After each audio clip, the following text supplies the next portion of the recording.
First ஒரு பெண்ணை நீங்க திருமணம் செய்ய ஆசைப்பட்டீங்கன்னா அல்லாஹ்ட்ட கேளுங்க.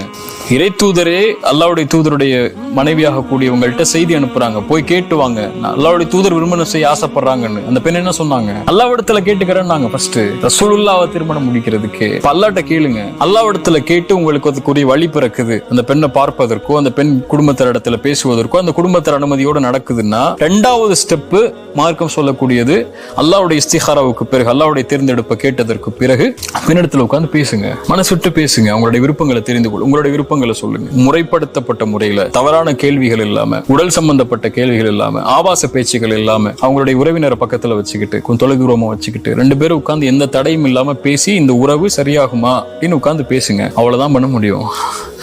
அதுக்கப்புறம் அல்லாஹ் மேல நான் தவக்கல் வச்சு, யா அல்லாஹ் நான் அனுமதி கேட்டேன், ஒரு பெண்ணை அனுமதி கொடுத்த, நான் பேசிட்டேன், நான் கல்யாணம் முடிக்கிறேன், தவக்கல் வச்சு கல்யாணம் முடிக்க வேண்டியது.